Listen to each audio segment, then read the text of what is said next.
ಸತತ ಮಾರ್ಗದಿ ಸಂತತ ಸೇವಿಪರಿಗೆ ಸತತ ಮಾರ್ಗದಿ ಸಂತತ ಸೇವಿಪರಿಗೆ ಅತಿ ಹಿತದಲ್ಲಿ ಮನೋರಥವ ಕೊಡುವೆ ನಿಂದು ರಥವ ನೇರಿದ ರಾಘವೇಂದ್ರ ಸದ್ಗುಣಗಣ ಸಾಂದ್ರ ರಥವ ನೇರಿದ ರಾಘವೇಂದ್ರ ಸತತ ಮಾರ್ಗದಿ ಸಂತತ ಸೇವಿಪರಿಗೆ ಸತತ ಮಾರ್ಗದಿ ಸಂತತ ಸೇವಿಪರಿಗೆ.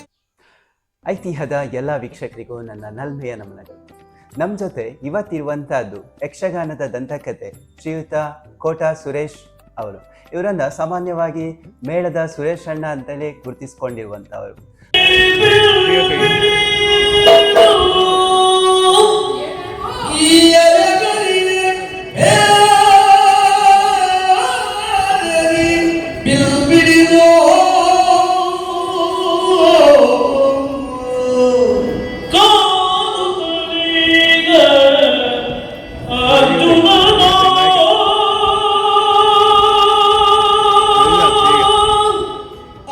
ಅಮೃತೇಶ್ವರಿ ಯಕ್ಷಗಾನ ಮಂಡಳಿಯಲ್ಲಿ ವ್ಯವಸ್ಥಾಪಕರಾಗಿ ಹಾಗೂ ಯಕ್ಷ ಕಲಾವಿದನಾಗಿ ಸೇವೆ ಸಲ್ಲಿಸುತ್ತಿರುವ ಶ್ರೀಯುತ ಕೋಟಾ ಸುರೇಶ್ ಅವರು ನಮ್ಮ ಜೊತೆ ಇದ್ದಾರೆ.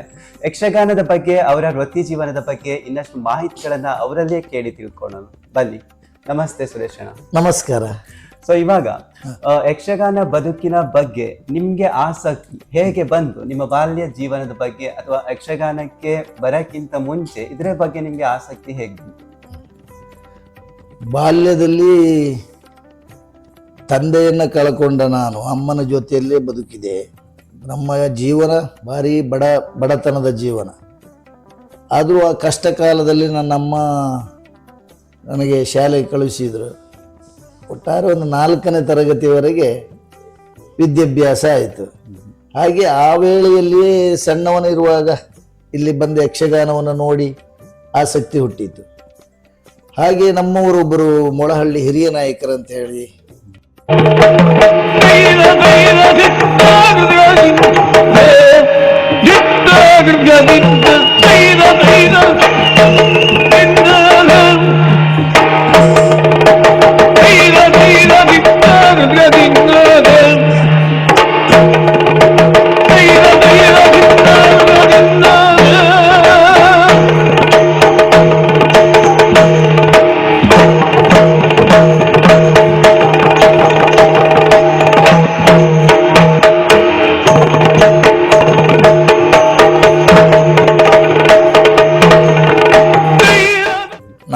ಪಕ್ಕದ ಮನೆಯವರು, ನಮಗೆ ಸಂಬಂಧದಲ್ಲಿ ಭಾವನೂ ಆಗಬೇಕು ಅವರು ಹೀಗೆ ಒಂದು ದಿನ ನಮ್ಮ ಮನೆಗೆ ಬಂದು, ಆವಾಗ ತುತ್ತಿಗೂ ಗತಿ ಇಲ್ಲ, ನಮಗೆ ದಿನದ ಊಟಕ್ಕೂ ಗತಿ ಇಲ್ಲದ ಪರಿಸ್ಥಿತಿಯಲ್ಲಿದ್ದೇವೆ. ಆವಾಗ ಯಕ್ಷಗಾನದ ಬಗ್ಗೆ ಆಸಕ್ತಿ ಇದ್ದರಿಂದ ಇವನನ್ನು ನಾನು ಯಕ್ಷಗಾನಕ್ಕೆ ಕರ್ಕೊಂಡು ಹೋಗ್ತೇನೆ, ಏನಾಗದೇ ಇದ್ರೂ ಒಂದು 2 ಹೊತ್ತಿಗೆ ತುತ್ತಿಗೆ ಆದರೂ ಗದ್ದೆ ತೊಂದರೆ ಇಲ್ಲಲ್ಲ ಅಂತೇಳಿ ನಮ್ಮ ಅಮ್ಮನಲ್ಲಿ ಹೇಳಿ ನನ್ನನ್ನು ಯಕ್ಷಗಾನಕ್ಕೆ ಕರ್ಕೊಂಡು ಹೋದರು. ಪ್ರಥಮವಾಗಿ ನಾನು ಗೆಜ್ಜೆ ಕಟ್ಟಿದ ಮೇಳ ಮಂದಾರ್ತಿ ಮೇಳ. ಅದು ಎಷ್ಟನೇ ವಯಸ್ಸಲ್ಲಿ ನಿಮ್ಮ? ನನ್ನ 13ನೇ ವರ್ಷದಲ್ಲಿ. 13ನೇ ವರ್ಷದಲ್ಲಿ ನಾನು ಹೋಗಿ ಸೇರಿದ್ದು. ಅಲ್ಲಿ ಪ್ರಥಮವಾಗಿ ಕೋಡಂಗಿ ವೇಷ 3 ವರ್ಷ ಅದನ್ನೇ ಮಾಡಿದ್ದೆ ನಾನು. ಮತ್ತು ಆವಾಗ ತುಂಬ ಕಲಾವಿದರ ಸಂಖ್ಯೆ ತುಂಬ ಇರ್ತಿತ್ತು, ಅವಕಾಶವೂ ಹೆಚ್ಚಿಗೆ ಇರ್ತಿರ್ಲಿಲ್ಲ.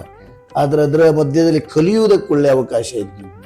ಯಕ್ಷಗಾನವನ್ನು ನಾನು ನೋಡಿಯೇ ಕಲಿತದ್ದು ಬಿಟ್ರೆ ಅಭ್ಯಾಸ ಯಾರಿಂದ ಮಾಡಿದ್ದಿಲ್ಲ.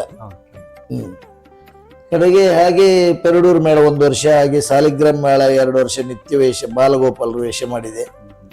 ಹಾಗೆ ಸೌಕೂರು ಮೇಳ, ಆಮೇಲೆ ಬಯಲಾಟದ ಮೇಳದಲ್ಲಿ ನಾನು ಗುರುತಿಸಿಕೊಂಡವ.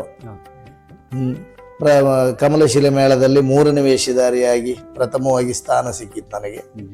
ಆಮೇಲೆ ಹಾಗೆ ಅಮೃತೇಶ್ವರಿ ಮೇಳಕ್ಕೆ ಪುರುಷ ವೇಷಧಾರಿಯಾಗಿ ನನ್ನನ್ನು ಕರ್ಕೊಂಡ್ರು. 2 ವರ್ಷ ಅಮೃತೇಶ್ವರಿ ಮೇಳದಲ್ಲಿದ್ದು ಕಡೆಗೆ ಸೌಕೂರು ಮೇಳದ ಯಜಮಾನರು ಕಿಶನ್ ಕುಮಾರ್ ಹೆಗಡೆಯವರು ಪಳ್ಳಿ, ಅವರು ನನ್ನನ್ನು ಸೌಕೂರು ಮೇಳಕ್ಕೆ ಕರೆದರು. ಆ ಮೇಳದಲ್ಲಿ 20 ವರ್ಷ ಸುದೀರ್ಘ ತಿರುಗಾಟ ಮಾಡಿದವ ನಾನು ಹೆಚ್ಚಾಗಿ ಗುರುತಿಸಿಕೊಂಡ ಮೇಳ ಸೌಕೂರು ಮೇಳ. ಅಲ್ಲಿ 20 ವರ್ಷ ಕಳೆದ ಮೇಲೆ 20 ವರ್ಷದ ಮಧ್ಯೆ ಒಂದು 16 ವರ್ಷ ಆದ ಕೂಡಲೇ ಮತ್ತೆ ನಾನು ಮಂದರ್ತಿ ಮೇಳಕ್ಕೆ ಮತ್ತೆ 4 ವರ್ಷ ಹೋದೆ. 2ನೇ ವೇಷಧಾರಿಯಾಗಿ 4 ವರ್ಷ ಇದ್ದೆ. ಆಮೇಲೆ ಪುನಃ ಮತ್ತೆ ಸೌಕೂರು ಮೇಳಕ್ಕೆ ನನ್ನನ್ನು ಕರ್ಕೊಂಡ್ರು. ಅಲ್ಲಿ 4 ವರ್ಷ ಮಾಡಿ 20 ವರ್ಷ ಸೌಕೂರು ಮೇಳ ಆಯಿತು. ಆಮೇಲೆ ನಮ್ಮವರೇ ಆದ, ಅಂದರೆ ನಮಗೆ ದೇವರು ಅಂತ ಹೇಳಬೇಕು, ಅವರು ನನ್ನ ಜೀವನದ ದಾರಿಯನ್ನು ಬದಲಾಯಿಸಿದವರು. ಅಂದರೆ ಭಾರಿ ಬಡಸ್ತಿಗೆಯಲ್ಲಿ, ಭಾರಿ ತೊಂದರೆಯಲ್ಲಿ ಮೇಳದ ಸಂಭಾವನೆ ಅನ್ನುವುದು ನನ್ನ ಸಂಸಾರ ನಡೆಸುವುದಕ್ಕೆ ಕಷ್ಟ ಆಗ್ತಾ ಇತ್ತು. ಆ ಕಾಲದಲ್ಲಿ ಕಲಾವಿದರಿಗೂ ಸ್ವಲ್ಪ ಸಂಭಾವನೆ ಹೆಚ್ಚಾಗುತ್ತಾ ಬಂತು. ಆ ಸಂದರ್ಭದಲ್ಲಿ ನನಗೆ ಅಮೃತೇಶ್ವರಿ ಮೇಳಕ್ಕೆ ಆನಂದ್ ಸಿ ಕುಂದರ್ ಅವರು ನನ್ನನ್ನು ಕರೆದರು. ಅಮೃತೇಶ್ವರಿ ಮೇಳಕ್ಕೆ ಬಂದೆ. ಅಲ್ಲಿ ಯಾವ ವರ್ಷ ಅಮೃತೇಶ್ವರಿ ಮೇಳಕ್ಕೆ? 12 ವರ್ಷ ಆಯ್ತು ಅಮೃತೇಶ್ವರಿ ಮೇಳಕ್ಕೆ ನಾನು ಬಂದು. 12 ವರ್ಷ ತಿರುಗಾಟ ಆಯ್ತು. ಬಂದ ಪ್ರಥಮ ವರ್ಷದಿಂದ ನನಗೆ ಮೇಳದ ಪ್ರತಿನಿಧಿಯಾಗಿ, ಅಂದರೆ ಮ್ಯಾನೇಜರ್ ಆಗಿ, ಮತ್ತೆ 2ನೇ ವೇಷಧಾರಿಯಾಗಿ ನನ್ನನ್ನು ಸೇರಿಸಿಕೊಂಡ್ರು. 12 ವರ್ಷ ಸುದೀರ್ಘವಾಗಿ ತಿರುಗಾಟ ಮಾಡಿದ್ದೇನೆ. ಅವರ ಪ್ರೀತಿಗೆ ನಾನು ಪಾತ್ರನಾಗಿದ್ದೇನೆ. ಆ ಸಂತೋಷ ನನಗಿದೆ. ಮಾತ್ರ ಅಲ್ಲ, ಜೊತೆಯಲ್ಲಿ ನನಗೆ ತುಂಬ ಸಹಾಯ ಮಾಡಿದವರು, ನನ್ನನ್ನು ಅವರು ಒಳ್ಳೆಯ ರೀತಿಯಲ್ಲಿ ನೋಡಿಕೊಳ್ತಾ ಇದ್ದರು. ಅವರ ಜೊತೆಯಲ್ಲೇ ಈಗ ಇದ್ದೆ. ಸೊ ನಿಮ್ಗೆ ಇವಾಗ ಯಕ್ಷಗಾನ ವೃತ್ತಿಯಲ್ಲಿ ನಿಮ್ಗೆ ಹೆಸರನ್ನ ತಂದು ಕೊಟ್ಟಿರುವಂತ ಪಾತ್ರಗಳು ಯಾವುದು, ಅದ್ರ ಬಗ್ಗೆ ಸ್ವಲ್ಪ ಹೇಳ್ಬೋದಾ? ಪ್ರಥಮವಾಗಿ ನಾನು ಕೆಲವು ಪುಂಡು ವೇಷಗಳು ತುಂಬ ಮಾಡಿದ್ದೇನೆ. 3ನೇ ವೇಷದ ಲೈನಿನ ವೇಷಗಳು, ಕೃಷ್ಣ ಮತ್ತು ಬಬ್ರುವಾಹನ, ಅಭಿಮನ್ಯು, ಹೀಗೆ ಪುಂಡು ವೇಷಗಳು ತುಂಬ ಮಾಡಿದ್ದೇನೆ. ಕಡೆಗೆ ಮಂದಾರ್ತಿ ಮೇಳಕ್ಕೆ ನನ್ನನ್ನು ಭೋಜರಾಜ್ ಹೆಗಡೆಯವರು ಅಮೃತೇಶ್ವರಿ ಮೇಳಕ್ಕೆ ಕರೆಯುವಾಗ, 2 ವರ್ಷ ಅವರು ಅಮೃತೇಶ್ವರಿ ಮೇಳ ಮಾಡಿದ್ರು. ಆವಾಗ ನನ್ನನ್ನು ಕರೆಯುವಾಗ ನನಗೆ ಪುರುಷ ವೇಷದ ಸ್ಥಾನವನ್ನು ಕೊಡ್ತೇನೆ, ಕೊಡಬೇಕಿದ್ರೆ ವೇಷ ನೋಡಬೇಕು ಅಂತೇಳಿ ಪ್ರಥಮವಾಗಿ ನನ್ನಲ್ಲಿ ಅಮೃತೇಶ್ವರಿ ದೇವಸ್ಥಾನದ ಮುಂಭಾಗವೇ ನನ್ನಲ್ಲಿ ಸುಧನ್ವನ ಪಾತ್ರವನ್ನು ಮಾಡಿಸಿದೆ. ಸುಧನ್ವನ ಪಾತ್ರ ಮಾಡಿ ನನಗೆ ಪುರುಷ ವೇಷದ ಸ್ಥಾನವನ್ನು ಕೊಟ್ಟರು. ಪ್ರಥಮವಾಗಿ ಮಾಡಿದ್ದೆ ನಾನು. ನನಗೆ ಹೆಚ್ಚಾಗಿ ನನಗೆ ತುಂಬ ವೇಷಗಳನ್ನು ಮಾಡಿದ್ದೆ. ಅದರಲ್ಲಿ ಸುಧನ್ವನ ಪಾತ್ರ ಅಂತ ಹೇಳಿದ್ರೆ ಅತಿ ಪ್ರೀತಿಯ ಪಾತ್ರ. ನನಗೆ ಅತಿ ಜಾಗೃತನಾಗಿ ಮಾಡ್ತೇನೆ ನಾನು. ನನಗೆ ತುಂಬ ಹೆಸರು ತಂದುಕೊಟ್ಟ ಪಾತ್ರವೇ ಸುಧನ್ವನ ಪಾತ್ರ. ಸೊ ಇವಾಗ ಯಕ್ಷಗಾನ ಕಲಾವಿದ ಅಂತ ಬಂದಾಗ ನಿಮ್ಮ ವೈಯಕ್ತಿಕ ಜೀವನದಲ್ಲಿ ಮತ್ತೆ ಯಕ್ಷಗಾನಕ್ಕೆ ನಿಮ್ಮನ್ನ ತೊಡಗಿಸಿಕೊಂಡಿರುವಂತಹದ್ದು, ಹಾಗೆ ಅದಕ್ಕಾಗಿ ನೀವು ಏನನ್ನ ಕಾಂಟ್ರಿಬ್ಯೂಟ್ ಮಾಡಿದ್ದೀರಾ? ಫ್ಯಾಮಿಲಿ ಲೈಫ್ ಮತ್ತೆ ನಿಮ್ಮ ಯಕ್ಷಗಾನ ವೃತ್ತಿ ಜೀವನ ಹೇಳ್ಬಹುದಾದ್ರೆ ನೀವು ಹೇಗೆ ಎರಡನ್ನ ಸರಿದೂಗಿಸ್ಕೊಂಡು ಹೋಗ್ತಿದ್ದೀರಾ? ನಾನು ಯಕ್ಷಗಾನ ಬಿಟ್ಟರೆ ಮನೆಯಲ್ಲಿ ಇದ್ದಾಗ ಬೇರೆ ಯಾವ ಉದ್ಯೋಗವೂ ನನಗೆ ಮಾಡ್ಲಿಕ್ಕೆ ಗೊತ್ತೂ ಇಲ್ಲ, ನಾನು ಹೋದದ್ದು ಇಲ್ಲ. ಎಲ್ಲಿಯೂ ಕೆಲವು ದಿವಸ ನಮ್ಮ ವೃತ್ತಿ, ನಮ್ಮ ಜಾತಿ ಉದ್ಯೋಗಕ್ಕೆ ಹೋಗಿದ್ದೇನೆ.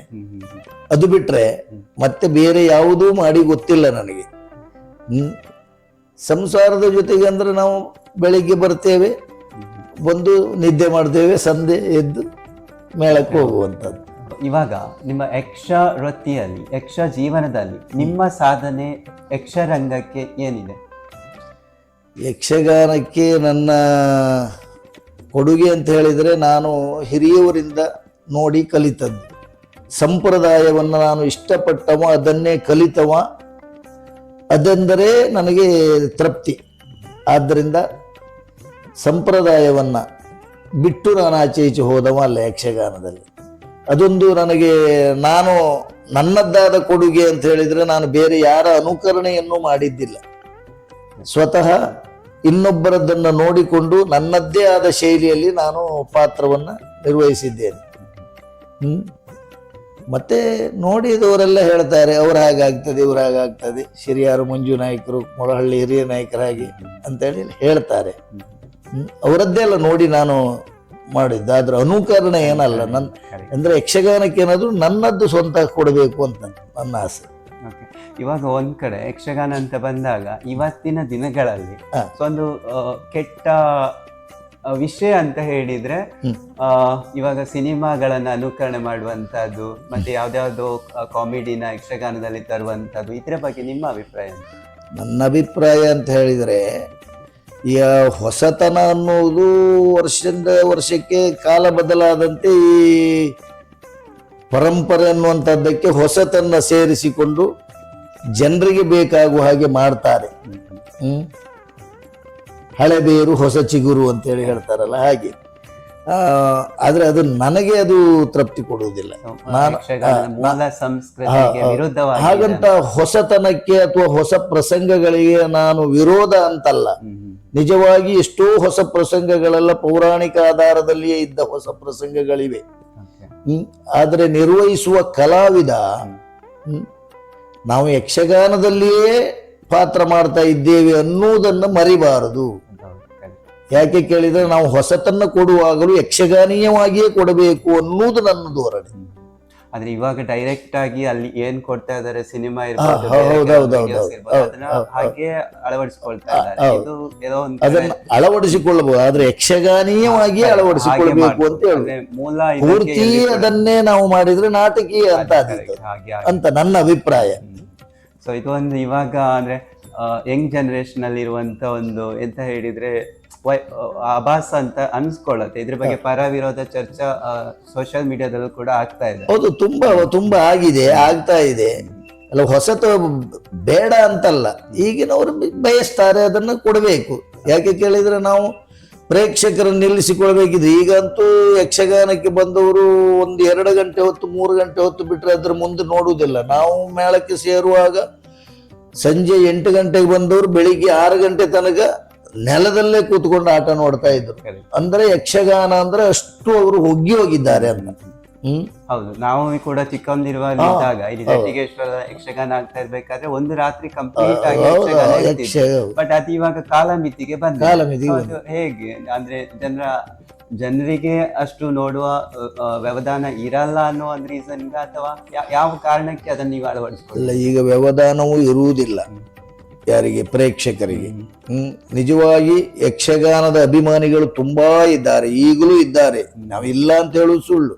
ಯಾಕೆ ಇಲ್ಲ ಅಂತ ಹೇಳ್ತಾರೆ ಅಂತ ಕೇಳಿದ್ರೆ, ಬೆಳಗಿನ ತನಕ ನೋಡುವವರಿಲ್ಲ, ನಾವು ಕೊಟ್ಟ ಅವಧಿಯ ತನಕ ಆಟ ನೋಡುವುದಿಲ್ಲ ಅಂತೇಳಿ ನೋಡ್ಲಿಕ್ಕೆ ಆಗುವುದಿಲ್ಲ ಅವ್ರಿಗೆ. ಈಗಿನ ವಾತಾವರಣ ಮತ್ತೆ ಈಗಿನ ಒಂದು ಕ್ರಮ ಬದಲಾಗಿದೆ. ಅಂದ್ರೆ ಹೇಗೆ ಅಂದ್ರೆ, ಮೊದಲು ಬೆಳಗಿನ ತನಕ ಆಟ ನೋಡ್ಕೊಂಡು ಬೆಳಿಗ್ಗೆ ಹೋಗಿ ಕೆಲಸ ಮಾಡ್ಕೊಂಡು ಬರ್ತಾ ಇದ್ರು. ಈಗ ಆಗುದಿಲ್ಲ, ನಿದ್ದೆ ಬಿಟ್ಟರೆ ಬೆಳಿಗ್ಗೆ ಅವ್ರ ಉದ್ಯೋಗಕ್ಕೆ ಹೋಗ್ಲಿಕ್ಕೆ ಆಗುವುದಿಲ್ಲ. ಆ ಒಂದು ಒತ್ತಡದಲ್ಲಿ ಯಕ್ಷಗಾನ ನೋಡುವ ಆಸಕ್ತಿ ಇದ್ದರೂ ಅವರಿಗೆ ಅನಿವಾರ್ಯ ಹೋಗಲೇಬೇಕು, ನಿದ್ದೆ ಮಾಡಿ ಬೆಳಿಗ್ಗೆ ಅವರು ಉದ್ಯೋಗಕ್ಕೆ ಹೋಗಲೇಬೇಕಾದ ಅನಿವಾರ್ಯತೆ ಇದೆ. ಹಾಗಾಗಿ ಮೊದಲಿನವರು ಏನು ಕೇಳಿದ್ರೆ, ಬೆಳಗ್ವರೆಗೆ ಆಟ ನೋಡ್ಕೊಂಡು ಬೆಳಿಗ್ಗೆ ಹೋಗಿ ಕೆಲಸ ಮಾಡಿ ಮತ್ತೆ ರಾತ್ರಿಯೇ ನಿದ್ದೆ ಮಾಡುದು. ಅಂದ್ರೆ ಆವಾಗ ಆರೋಗ್ಯ ಎಲ್ಲ ಸರಿ ಇದ್ದಿತ್ತು. ಈವಾಗಿನ ಆಹಾರಗಳ ಪದ್ಧತಿಯ ವಿರೋಧವೇ ಎಂಥದ್ದು ಗೊತ್ತಿಲ್ಲ, ಆಗುದಿಲ್ಲ. ಈಗ ನಮಗೇ ಆಗುದಿಲ್ಲ. ಈಗ ಬೆಳಗ್ಗಿನ ತನಕ ನಿದ್ದೆ ಬಿಡ್ಲಿಕ್ಕೆ ನಮಗೆ ಮೊದಲು ನಾವು ಬೆಳಗಿನ ತನಕ ನಿದ್ದೆ ಬಿಟ್ಟು ಹಗಲಿಡೀ ನಿದ್ದೆಯೇ ಮಾಡ್ಕೊಂಡೇವೆ ನಾವು. ಸಂಜೆ ಆಟಕ್ಕೆ ನಮಗೆ ಹಗಲೇ ರಾತ್ರಿ ಹಗಲಾಗಿ ಇದ್ದಿಲ್ಲ. ಅವಾಗ ನಮ್ಮ ಆರೋಗ್ಯವೆಲ್ಲ ಸರಿ ಇದ್ದಿತ್ತು. ಈಗ ಇಲ್ಲ, ಸರಿ ಇರುವುದಿಲ್ಲ. ಇವಾಗ ನಿಮ್ಮ ಯಕ್ಷಗಾನ ಅಂತ ಹೇಳಿ ಬಂದಾಗ ಕೆಲವರು ನಮ್ಮಲ್ಲಿ ಹಿರಿಯವರಿದ್ದಾರೆ, ಅವರನ್ನ ಅನುಕರಣೆ ಮಾಡುವ ಯಂಗ್ ಜನರೇಷನ್ ಕೂಡ ಇದೆ. ಅಂತ ಹೇಳಿದ್ರೆ ಮಕ್ಕಳು ಅಂತ ಬಂದಾಗ ನಮ್ಮನೇಲೂ ಕೂಡ ಯಕ್ಷಗಾನ ಕಲಿಬೇಕು ಅನ್ನುವಂತ ಆಸಕ್ತಿ ಪೇರೆಂಟ್ಸ್ ಅಲ್ಲಿ ಇರತ್ತೆ. ಸೊ ಇವಾಗ ಯಂಗ್ ಜನರೇಷನ್ಗೆ ನಿಮ್ಮ ಕಿವಿ ಮಾತು ಏನಿದೆ ಯಕ್ಷಗಾನದ ಬಗ್ಗೆ? ಅವ್ರಿಗೆ ಇಂಟ್ರೆಸ್ಟೆಡ್ ಇರೋದಾದ್ರೆ ಸೊ ಅವ್ರು ಹೇಗೆ ಮುಂದೆ ಹೋಗ್ಬಹುದು, ಅದರಲ್ಲಿರೋ ಅಪರ್ಚುನಿಟೀಸ್ಗಳ ಅವಕಾಶಗಳ ಬಗ್ಗೆ ಒಂದು ಸ್ವಲ್ಪ ಹೇಳ್ಬೋದು. ಈ ಯಕ್ಷಗಾನ ಕಲಿವಿಕೆಯ ಬಗ್ಗೆ ಈಗ ಕೇಂದ್ರಗಳು ತುಂಬಾ ಆಗಿದೆ. ಯಕ್ಷಗಾನವನ್ನು ಹೇಳಿಕೊಡುವ ಕೇಂದ್ರ ಮಾತ್ರ ಅಲ್ಲ, ಈಗ ಶಾಲೆಯಲ್ಲಿಯೂ ಅದನ್ನ ಮಕ್ಕಳಿಗೆ ಅಭ್ಯಾಸ ಮಾಡಿಸ್ತಾ ಇದ್ದಾರೆ. ಯಕ್ಷ ಶಿಕ್ಷಣ ಅಂತೇಳಿ ಇದೆ ಈಗ. ಅದು ಕಲಿಬೇಕು. ಆದ್ರೆ ಅಲ್ಲಿ ಕಲಿತು ಅವರು ಅಳವಡಿಸಿಕೊಳ್ಬೇಕೇನ ಅಂತ ಹೇಳಿದ್ರೆ, ನಾನು ಯಕ್ಷಗಾನವನ್ನೇ ಕಲಿತಾ ಇದ್ದೇನೆ ಅನ್ನೋದನ್ನೇ ತಿಳ್ಕೊಂಡು ಕಲಿಬೇಕು, ಬಿಡ್ಲೆ. ಯಾಕೆ ಕೇಳಿದ್ರೆ ಅದನ್ನ ಬಿಡಬಾರದು ಅಂತ ನಮ್ಮ ಹಿರಿಯವರು ಕೊಟ್ಟದ್ದು, ಅದನ್ನ ಉಳಿಸಿಕೊಂಡೇ ನಾವು ಮಾಡಬೇಕು ಅಂತ ಮಕ್ಕಳಿಗೆ ಹೇಳೋದು. ಇವಾಗ ಯಕ್ಷಗಾನದಲ್ಲಿ ನೀವು ಕಂಡ ಹಾಗೆ ನಿಮ್ಮ ಬಾಲ್ಯದ ದಿನಗಳು, ನೀವು ಹೇಳಿದ್ರಿ 13 ವರ್ಷ ಪ್ರಾಯದಲ್ಲಿ ನೀವು ಯಕ್ಷಗಾನಕ್ಕೆ ಬಂದಿದ್ರಿ ಅಂತ ಹೇಳಿದ್ರು. ಅವಾಗಿನ ಯಕ್ಷಗಾನಕ್ಕೂ ಇವಾಗಿನ ರೀಸೆಂಟ್ ಆಗಿ ಯಕ್ಷಗಾನ ಪ್ರದರ್ಶನ ಆಗ್ತಾ ಇದೆ, ಅಲ್ಲಿನ ಚೇಂಜಸ್ ನ ನೀವೇನ್ ಗುರುತಿಸಬಹುದು? ತುಂಬಾ ಇದೆ, ಅದು ಹೇಳಲಿಕ್ಕೆ ಕಷ್ಟ ಆಗ್ತದೆ. ಮೊದಲಿನ ಯಕ್ಷಗಾನಕ್ಕೂ ಈಗಿನ ಯಕ್ಷಗಾನಕ್ಕೂ ತುಂಬಾ ವ್ಯತ್ಯಾಸಗಳಿವೆ. ಬದಲಾವಣೆ ಅಂದರೆ ಜನರಿಗೆ ಬೇಕಾಗುದು, ಜನರು ನಗಾಡಿದ್ರೆ ಆಯ್ತು. ಈ ಕೆಲವೊಂದು ಕತೆಗೆ ಆಧಾರವಾಗಿಯೇ ನಾವು ಹೋಗಬೇಕು. ಅಂತ ಇರ್ತದೆ. ಪೌರಾಣಿಕ ಪ್ರಸಂಗದಲ್ಲಿ ಹಾಗೆ ಇರ್ತದೆ, ಇಂಥ ವೇಷ ಹೀಗೆ ಆಗಬೇಕು ಅಂತ ನಾವು ಹಿರಿಯವರದ್ದು ಕಂಡಿರ್ತೇವೆ. ಅದಕ್ಕೊಂದು ನಡೆ ಅಂತಿದೆ, ಆ ನಡೆಯ ಪ್ರಕಾರವೇ ಹೋದ್ರೆ ಪೌರಾಣಿಕ ಪ್ರಸಂಗದ ಮೌಲ್ಯಗಳು ಉಳಿತದೆ. ಈಗ ಪೌರಾಣಿಕ ಪ್ರಸಂಗದಲ್ಲಿ ಹೊಸತು ಕೊಡ್ತೇನೆ ಅಂತ ಹೇಳಿದ್ರೆ ನಮಗಂತೂ ಅದು ಇಷ್ಟ ಆಗುದಿಲ್ಲ. ಅದು ಕತೆಗೆ ಅಭ್ಯಾಸ ಆಗುತ್ತೆ. ಹೌದೌದು. ಸೊ ಇವಾಗ ನೀವು ಅಮೃತೇಶ್ವರಿ ಮೇಳದಲ್ಲಿ ವ್ಯವಸ್ಥಾಪಕರಾಗಿ ಕಾರ್ಯನಿರ್ವಹಿಸ್ತಾ ಇದ್ದೀರಾ. ಸೊ ಮೇಳದ ಬಗ್ಗೆ ಸ್ವಲ್ಪ ವಿವರಣೆ ಕೊಡ್ಬೋದಾ? ಹೇಗೆ ನಡೀತಾ ಇದೆ, ಎಷ್ಟು ಮೇಳಗಳಿದೆ ಅದ್ರ ಬಗ್ಗೆ? ಮೇಳಗಳು ತುಂಬಾ ಇದೆ. ನಾವು ಮೊದಲು ಲೆಕ್ಕ ಹಾಕಿದ್ದು 36 ಮೇಳಗಳಿದೆ, ತೆಂಕು ಬಡಗು ಉತ್ತರ ಎಲ್ಲ ಸೇರಿ. ಈಗ ಎಷ್ಟಿದೆ ಅಂತ ಲೆಕ್ಕ ಹಾಕ್ಲಿಕ್ಕಿಲ್ಲ, ತುಂಬಾ ಮೇಳಗಳಿದೆ. ಆದ್ರೆ ಎಲ್ಲಾ ಮೇಳಗಳು ಒಂದು ವಿಶೇಷತೆ ಏನು ಕೇಳಿದರೆ, ನಮ್ಮ ಈ ಉಡುಪಿ ಮತ್ತೆ ಕುಂದಾಪುರ ತಾಲೂಕಿನಲ್ಲಿರುವಷ್ಟು ಮೇಳ ಮತ್ತೆ ಬೇರೆ ಆಚೆ ಈಚೆ ಎಲ್ಲೂ ಇಲ್ಲ. ಎಷ್ಟೋ ಮೇಳಗಳು, ಎಷ್ಟೋ ಕಲಾವಿದರ ಜೀವನ ಇದೇ ಇಷ್ಟರಲ್ಲಿ ನಡೀತದೆ ನಮ್ಮ ಉಡುಪಿ ತಾಲೂಕಿನಲ್ಲಿ, ಕುಂದಾಪುರ ತಾಲೂಕಿನಲ್ಲಿ. ಯಕ್ಷಗಾನ ಆಸಕ್ತರು ತುಂಬಾ ಜನ ಇದ್ದಾರೆ ಇಲ್ಲಿ. ಕಾರ್ಯಕ್ರಮ ಏನೇ ಆದರೂ ಒಂದು ಯಕ್ಷಗಾನ ಅಂತ ಇಟ್ಕೊಳ್ತಾರೆ. ಅದು ಒಂದು ನಮ್ಮ ನಾಡಿನಲ್ಲಿ, ನಮ್ಮ ಈ ತಾಲೂಕಿನಲ್ಲಿ ಹೆಮ್ಮೆಯ ವಿಷಯ. ಮೇಳಗಳು ತುಂಬಾ ಇದೆ. ಮತ್ತೆ ಅಮೃತೇಶ್ವರಿ ಮೇಳದ ಬಗ್ಗೆ ಹೇಳುವುದಿದ್ರೆ, ನಾವು ಹುಟ್ಟುವುದಕ್ಕೆ ಮೊದಲೇ ಇದ್ದ ಮೇಳ ಅಮೃತೇಶ್ವರಿ ಮೇಳ. ಪ್ರಥಮದಲ್ಲಿ ಟೆಂಟ್ ಮೇಳ ಆಗಿತ್ತು, ಈಗ ಬಯಲಾಟ ಆಗಿದೆ. ಈಗ ಧಾರ್ಮಿಕ ದತ್ತಿಯಿಂದ ಎಂಡೋಮೆಂಟಿನಿಂದ ನಡೆಸ್ತಾ ಇದ್ದಾರೆ. ಆದರೆ ಮೊದಲು ಡೇರೆ ಮೇಳವಾಗಿದ್ದಿತ್ತು. ಶ್ರೀಧರ ಹಂದಿಯವರಂತೇಳಿ ನಮ್ಮ ಕೋಟದವರೇ ಯಜಮಾನರಾಗಿದ್ದರು. ಆಮೇಲೆ ಕ್ರಮೇಣ ಈಗ ಇತ್ತೀಚೆಗೆ ಬಯಲಾಟದ ಮೇಳವಾಗಿ ತುಂಬಾ ಹರಕೆ ಇದೆ. ವರ್ಷಕ್ಕೇನು ತೊಂದರೆ ಇಲ್ಲದ ಇದ್ದ ಹಾಗೆ ಹರಕೆ ಇದೆ ನಮಗೆ. ಹಾಗೆ ಮಂದರ್ತಿ 5 ಮೇಳ ಇದೆ, ಮಾರಣಕಟ್ಟಿ 3 ಮೇಳ ಇದೆ. ನಿಜವಾಗಿ ಮೊದಲಿನಿಂದಲೂ ಅಮೃತೇಶ್ವರಿ ಮೇಳ ಬಯಲಾಟದ ಮೇಳವೇ ಆಗಿದ್ದರೆ ಅದೇ ರೀತಿಯಲ್ಲಿ ಈಗಲೂ ಇರ್ತಾ ಇತ್ತು. ಹಾಗಂತ ಈಗಲೂ ಏನು ಕಡಿಮೆ ಆಗಲಿಲ್ಲ. ಇನ್ನು ಮುಂದೆ ಕ್ರಮೇಣ ಖಂಡಿತ ಆಗ್ತದೆ, ಆ ಭರವಸೆ ಉಂಟು ನಮಗೆ. ಸೊ ಇವಾಗ ಯಕ್ಷಗಾನ ಕಲಾವಿದರ ಬದುಕು ಅನ್ನುವಂಥದ್ದು, ಸೊ ನಾವು ಇವಾಗ ಬೇರೆ ವೃತ್ತಿಗೆ ಕಂಪೇರ್ ಮಾಡಲಿಕ್ಕೆ ಹೋದ್ರೆ, ನೀವು ಇಲ್ಲಿ ಸಿಗುವಂತ ಸ್ಯಾಲ್ರಿ ಅಥವಾ ವೇತನ ಏನಿದೆ ಅದು ಜೀವನಕ್ಕೆ, ಈಗ ನಾನು ಹೇಳ್ತಾ ಇರುವಂತದ್ದು ಏನಂತ ಹೇಳಿದ್ರೆ, ಯಂಗ್ ಜನರೇಷನ್ ಯಕ್ಷಗಾನಕ್ಕೆ ಬರ್ಬೇಕು ಕೂಡ ಅವರು ಜೀವನ ಕೂಡ ನಡಿಬೇಕಾಗುತ್ತೆ. ಸೊ ಅದ್ರ ಬಗ್ಗೆ ವೇತನ ಹೇಗಿರತ್ತೆ, ಅದು ಜೀವನ ನಡೆಸಲಿಕ್ಕೆ ಸಾಕಾಗುವಷ್ಟು ಇವಾಗ ಸಿಗ್ತಾ ಇದೆಯಾ, ಅದ್ರ ಬಗ್ಗೆ ಸ್ವಲ್ಪ ನಾನು ಕರೆಕ್ಟ್ ಅಮೌಂಟ್ ಅಂತ ಬೇಕು. ಕೆಲವರು ಫಾಲೋ ಮಾಡ್ತಾರೆ, ಯಕ್ಷಗಾನದಲ್ಲಿ ನನ್ನ ವೃತ್ತಿಯನ್ನು ಕಂಡ್ಕೋಬೇಕು ಅನ್ನುವಂಥವ್ರು ಇರ್ತಾರೆ. ಅವ್ರಿಗೆ ಬರೋದಾದ್ರೆ ಜೀವನ ನಡೆಸಲಿಕ್ಕೂ ಕೂಡ ಒಂದು ವೇತನ ಬೇಕು. ಅದ್ರ ಬಗ್ಗೆ ಖಂಡಿತ ಸಾಧ್ಯ ಇದೆ ಈಗ. ಆದ್ರೆ ನಾವು ಮೇಳಕ್ಕೆ ಹೋಗುವಾಗ 50 ಪೈಸೆ ದಿನಕ್ಕೆ ನಮಗೆ ಕೊಡ್ತಾ ಇದ್ರು. ಮಂದರ್ತಿ ಮೇಳಕ್ಕೆ ಪ್ರಥಮ ಕೋಡಂಗಿ ವೇಷಕ್ಕೆ ಹೋದಾಗ 50 ಪೈಸೆ ಕೊಡ್ತಾ ಇದ್ರು. ಅದರಲ್ಲಿ ನಮಗೆ ಆ ದಿವಸದ ಖರ್ಚಿಗೆ ಸಾಕಾಗ್ತಿತ್ತು. ಆ ರೀತಿಯಲ್ಲಿ ಇತ್ತು. ಕಡೆಗೆ 1 ರೂಪಾಯಿ ಆಯ್ತು. ಹೀಗೆ ನಾನು ಪ್ರಥಮ ಇಲ್ಲಿ ಸೌಕೂರು ಮೇಳಕ್ಕೆ ಸೇರುವಾಗ 9,000 ರೂಪಾಯಿ ಸಂಬಳ ನನಗೆ. ಆವಾಗೆಲ್ಲ ನಮಗೆ ಯಕ್ಷಗಾನದಲ್ಲಿ ದುಡಿಮೆಯೇ ಬಿಟ್ರೆ ಕೊಡುವ ಸಂಭಾವನೆ ನಮ್ಮ ಖರ್ಚಿಗೂ ಸಾಕಾಗ್ತಿರ್ಲಿಲ್ಲ. ಆ ರೀತಿಯಲ್ಲಿ ಆ ಕಷ್ಟದಲ್ಲಿ ನಾವು ಕಲಿತವರು. ಇತ್ತೀಚೆಗೆ ಯಕ್ಷಗಾನದಲ್ಲಿ ಒಳ್ಳೆ ಸಂಪಾದನೆ. ಮುಂದಿನವರು ಯುವ ಪೀಳಿಗೆಯವರು ಯಕ್ಷಗಾನವನ್ನ ಅನುಸರಿಸಬಹುದು. ಅದರಲ್ಲಿ ಒಂದು ಗುರುತಿಸಿಕೊಂಡ್ರು ಅಂತ ಆದರೆ ಅವರ ಸಂಪಾದನೆಗೇನು ಈಗಿನ ಸ್ಥಿತಿಯಲ್ಲಿ ತೊಂದರೆ ಇಲ್ಲ. ಸುರೇಶ್ ಅಣ್ಣ, ನನಗೆ ಒಂದು ಅಂದ್ರೆ ಹೇಳಿದ್ರೆ, ನಾನೀಗ ಕನ್ನಡದಲ್ಲಿ ತುಂಬಾ ಮಾತಾಡ್ಲಿಕ್ಕೆ ಟ್ರೈ ಮಾಡ್ತೇನೆ, ಬಟ್ ಕೆಲವೊಂದ್ಸರಿ ಶುದ್ಧ ಕನ್ನಡ ಬರೋದಿಲ್ಲ. ಇನ್ ಬಿಟ್ವೀನ್ ಇಂಗ್ಲಿಷ್ ನ ಸೇರಿಸ್ಕೊಂಡೆ ಮಾತಾಡ್ಬೇಕಾಗತ್ತೆ. ಇದು ಇವಾಗಿರುವಂತ ಒಂದು ಎಲ್ಲ ಯಂಗ್ ಜನರೇಷನ್ ಇರ್ಬೋದು ಅಂತ ಹೇಳಿ ನನ್ನ ಒಟ್ಟಿಗೆ ಓದೋರ್ದು ಕೂಡ ಪ್ರಾಬ್ಲಮ್ ಇದೇ ಇರುವಂಥದ್ದು. ನನ್ಗೆ ಅನ್ಸುವಂಥದ್ದು, ನಾನು ಯಾವಾಗ ಯಕ್ಷಗಾನ ನೋಡ್ತೇನೆ, ಸೊ ಅಲ್ಲಿ ನನ್ಗೆ ಇಷ್ಟ ಆಗುವಂತದ್ದು ಹೆಜ್ಜೆಗಳ ಒಟ್ಟಿಗೆ ಮತ್ತೊಂದು ಅಂತ ಹೇಳಿದ್ರೆ, ಅಲ್ಲಿ ನೀವು ಯೂಸ್ ಮಾಡುವಂತ ಶುದ್ಧ ಕನ್ನಡ. ಅದು ನಿಮ್ಗೆ ನೀವು ಹೇಳಿದ್ರೆ ನಿಮ್ಮ ವಿದ್ಯಾಭ್ಯಾಸ 4ನೇ ತರಗತಿಗೆ ಎಂಡ್ ಆಯ್ತು ಅಂತ ಹೇಳ್ಬಿಟ್ಟು, ಆದ್ರೂ ಕೂಡ ನಿಮ್ಮ ಕನ್ನಡ ಯಕ್ಷಗಾನದಲ್ಲಿ ಯೂಸ್ ಮಾಡುವಂತ ಕನ್ನಡ ಏನಿದೆ ಅದು ಬೇರೆ ಎಲ್ಲೂ ಕೂಡ ಕಾಣ್ಲಿಕ್ಕೆ ಸಿಗೋದಿಲ್ಲ. ಇದು ಹೇಗ್ ಸಾಧ್ಯ? ಒಬ್ಬ ಯಕ್ಷಗಾನ ಕಲಾವಿದನಿಗೆ ಅದು ಹೇಗ್ ಸಾಧ್ಯ? ನಿಜವಾಗಿ 4ನೇ ತರಗತಿ ಕಲಿತರು ಈಗ ನನ್ನ ಭಾಷೆ ನೋಡಿದವರು ನಿಜವಾಗಿ ನಾನು 4ನೇ ತರಗತಿ ಅಂತ ಹೇಳಿದ್ರೆ ಒಪ್ಪಿಕೊಳ್ಳುವುದಿಲ್ಲ. ನಾನದನ್ನ ಯಾವ ರೀತಿಯಲ್ಲಿ ತಿಳ್ಕೊಂಡಿದ್ದೇನೆ ಕೇಳಿದ್ರೆ, ರಂಗಸ್ಥಳದ 4 ಕಂಬದ ಮಧ್ಯೆ ಹೋದಾಗ ನಮಗದು ದೈವೀದತ್ತವಾಗಿ ಬರುವಂತಹದ್ದು ಅಂತ ನನ್ನ ಭಾವನೆ. ಯಾಕೆ ಕೇಳಿದ್ರೆ, ಇದರಲ್ಲಿ ನಮ್ಮ ಸಾಧನೆ ಏನೂ ಇಲ್ಲ, ನಮ್ಮ ಪ್ರಯತ್ನ ಏನೂ ಇಲ್ಲ. ಹಿಂದಿನವರದ್ದನ್ನ ನೋಡಿ ಕೇಳಿ ಕಲಿತದ್ದು, ಅದರಲ್ಲಿ ಅದನ್ನೇ ನಾವು ಅಳವಡಿಸಿಕೊಂಡದ್ದು. ಮತ್ತೆ ಈಗಿನ ನಿಮ್ಮಾಗಿದ್ದವ್ರ ಹತ್ರ ಮಾತಾಡುವಾಗ ನಮಗೆ ಕೆಲವು ನೀವು ಮಧ್ಯ ಇಂಗ್ಲಿಷ್ ಸೇರಿಸಿ ಮಾತಾಡ್ತೀರ, ಅದೆಲ್ಲ ನಮ್ಗೆ ಅರ್ಥವೇ ಆಗುದಿಲ್ಲ. ಅದಕ್ಕೆ ನಾವು ಏನ್ ಹೇಳ್ಬೇಕು ಅಂತ ಗೊತ್ತಾಗುದಿಲ್ಲ. ನಮ್ಗೆ ಏನಿದ್ರು ಕನ್ನಡ. ಅದು ಇವಾಗಿನ ಜನರೇಷನ್. ಹೌದೌದೌದು, ಇವಾಗಿನ ಹಾಗೆ ಆಗ್ತದೆ ಅದು. ಮತ್ತೆ ಕೆಲವು ಪ್ರಸಂಗಗಳದ್ದು ನಾವು ಪದ್ಯಗಳೆಲ್ಲ ಓದಿಕೊಳ್ತೇವಲ್ಲ, ಅದರಲ್ಲಿ ಕೆಲವು ನಾವು ತಿದ್ದುಕೊಳ್ತೇವೆ. ನಮ್ಮ ಅಕ್ಷರಗಳ ದೋಷ ಮತ್ತೆ ವಾಕ್ಯಗಳ ದೋಷಗಳೆಲ್ಲ ಅದರಲ್ಲಿ ಕೆಲವು ತಿದ್ದುಕೊಳ್ತೇವೆ. ಮತ್ತೆ ಭಾರಿ ಜಾಗೃತರಾಗಿರ್ತೇವೆ ನಾವು ರಂಗಸ್ಥಳದಲ್ಲಿ. ಹಾಗಿಲ್ಲ ಅಂತ ಹೇಳಿದ್ರೆ ನಮ್ಗೆ ಎದುರುಗಡೆ ಮಾತಾಡ್ತಾರೆ, ಪದ ಹೇಳ್ತಾರೆ, ಅದನ್ನ ಅರ್ಥ ಮಾಡ್ಕೊಳ್ಳಿಕ್ಕೆ ಆಗುದಿಲ್ಲ. ಎದುರುಗಡೆ ನೋಡ್ತಾ ಇದ್ರು ಕೂಡ ನಿಮ್ಮ ಮೈಂಡ್ ಅನ್ನು ಪದದ ಮೇಲ್ಗಡೆ, ಹೆಜ್ಜೆ ಮೇಲ್ಗಡೆ, ಸಂಡೆ ಹೆಜ್ಜೆ ಸೌಂಡ್ ಮೇಲ್ಗಡೆನೆ ಇರ್ಬೇಕಾಗುತ್ತೆ. ಕರೆಕ್ಟ್. ಸುರೇಶ್ ಅಣ್ಣ, ಇನ್ನೊಂದೇನು ಅಂತ ಹೇಳಿದ್ರೆ, ಸೊ ನಿಮ್ಗೆ ಆಲ್ರೆಡಿ ತುಂಬಾ ಸಂಘ ಸಂಸ್ಥೆಗಳಿರ್ಬೋದು, ಜಿಲ್ಲಾಡಳಿತ, ರಾಜ್ಯಾಡಳಿತದಿಂದ ನಿಮ್ಗೆ ಸನ್ಮಾನಿತರಾಗಿದ್ದೀರಿ, ಅವರು ನಿಮ್ಮನ್ನ ಗುರುತಿಸಿಕೊಂಡಿದ್ದಾರೆ. ಇದ್ರ ಬಗ್ಗೆ ಸ್ವಲ್ಪ ವಿವರಣೆ ಕೊಡ್ಬೋದಾ? ಖಂಡಿತ.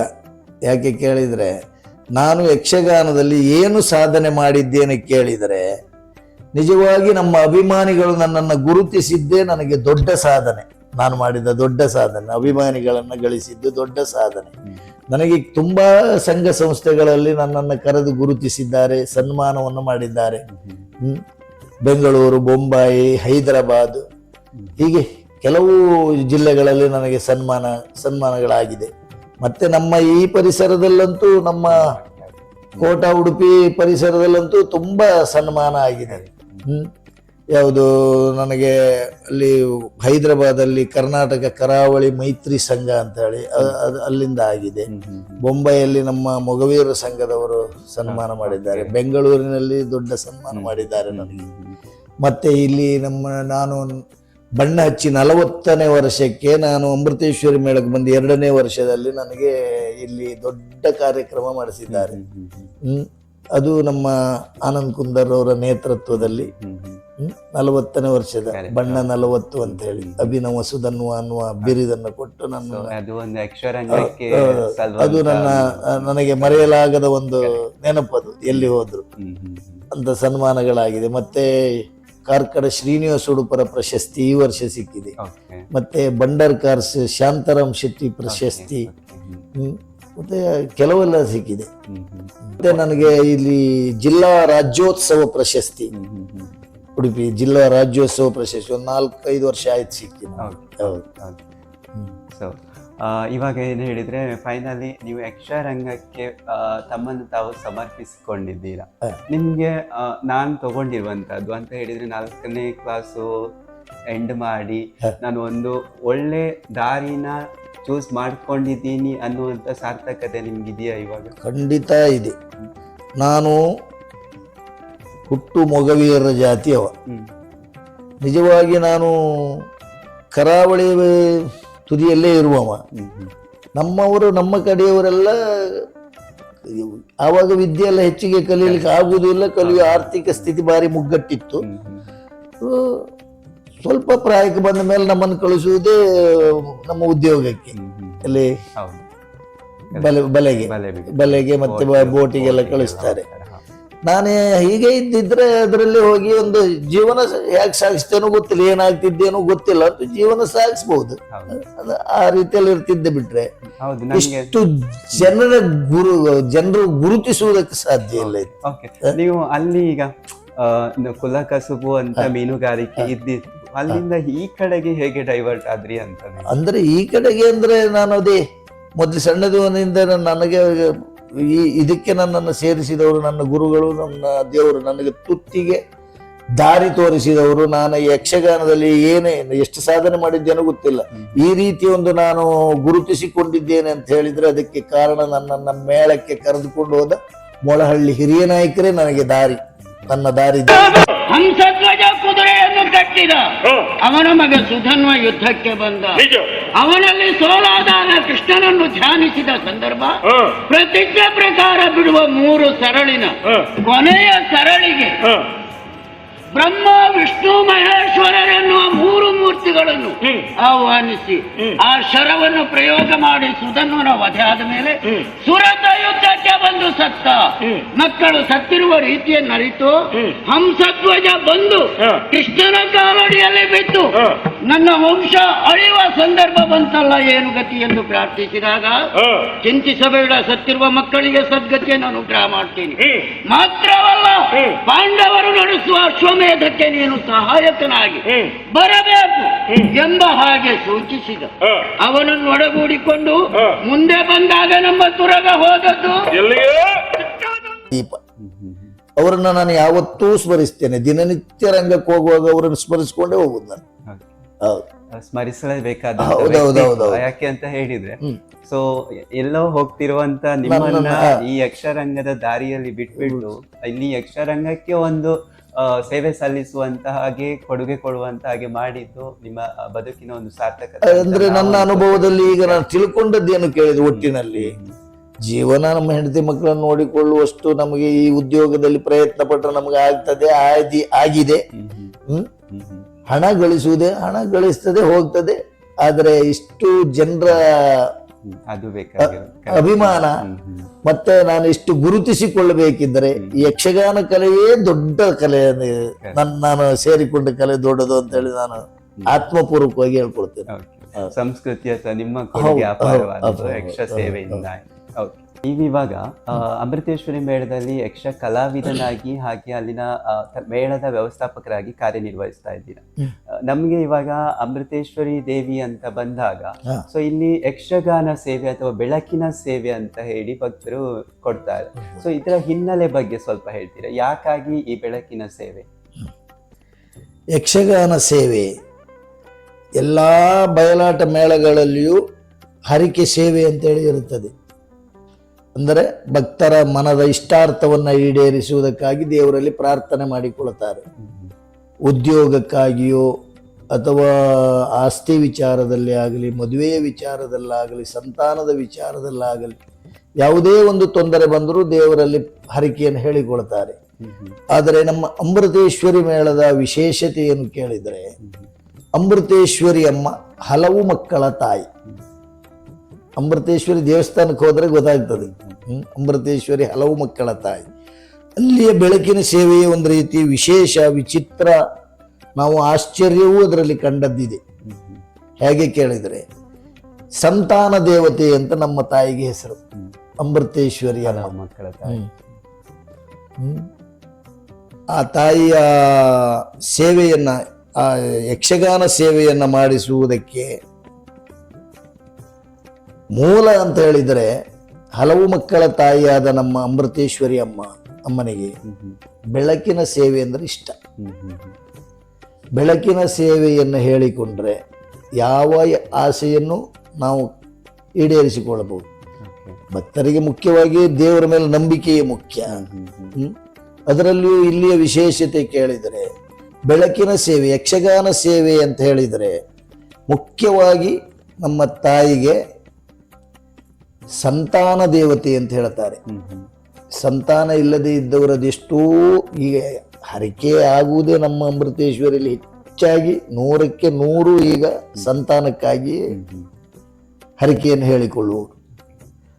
ಹರಿಕೆ ಹೇಳಿಕೊಂಡವರು ಎಷ್ಟೋ ಮಂದಿ ನಾವು ಕೇಳಿದ್ದು ನೋಡಿದ್ದು, ಆಟ ಮಾಡಿಸುವವರು ನಾವು ಕೇಳ್ತೇವಲ್ಲ, ಬೆಳಿಗ್ಗೆ ನೀವು ಯಾಕಾಗಿ ಹರಿಕೆ ಹೇಳ್ಕೊಂಡದ್ದು ಅದೆಲ್ಲ ಹೇಳ್ತೇವಲ್ಲ.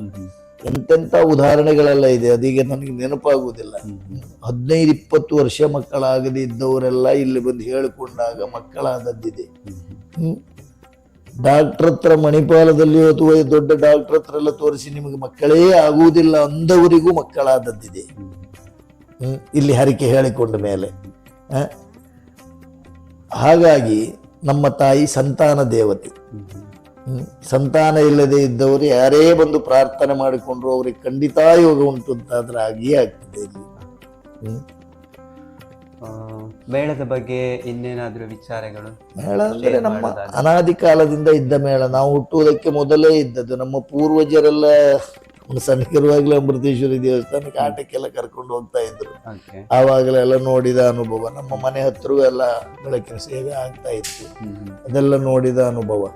ಈಗ ಹರಿಕೆ ಮೇಳ ಅಂದರೆ ಈಗ ಧಾರ್ಮಿಕ ವತಿಯಿಂದ ಆದ ಮೇಲೆ ತುಂಬಾ ಬದಲಾಗಿದೆ. ನಮ್ಮ ಅಮೃತೇಶ್ವರಿ ದೇವಸ್ಥಾನವೂ ಬದಲಾಗಿದೆ, ಇಲ್ಲಿಯ ಎಲ್ಲ ವ್ಯವಸ್ಥೆಗಳು ಉತ್ತಮ ರೀತಿಯಲ್ಲಿ ನಡೀತಾ ಇದೆ. ಆ ದಿಶೆಯಲ್ಲಿ ನಮಗೆ ಹೆಮ್ಮೆ ಅನ್ನಿಸ್ತಾ ಇದೆ. ನಮ್ಮ ಅಮ್ಮನ ದೇವಸ್ಥಾನ ಎಷ್ಟು ಒಳ್ಳೆ ರೀತಿಯಲ್ಲಿ ಇದೆಯಲ್ಲ, ಆಗ್ತದಲ್ಲ ಅಂತೇಳಿ ನಮಗೆ ಹೆಮ್ಮೆ ಆಗ್ತಿದೆ. ಅದಕ್ಕೆ ಮೂಲ ಕಾರಣ ನಮ್ಮ ಉಡುಪಿ ಜಿಲ್ಲೆ ಕುಂದಾಪುರ ತಾಲೂಕಿಗೆಲ್ಲ ಮುಖ್ಯವಾಗಿ ಹೆಸರಾದವರು, ನಾವು ಪುರಾಣದಲ್ಲಿ ದಾನಶೂರ ಕಾರಣ ಅಂತ ಕೇಳಿದ್ದೀವಿ.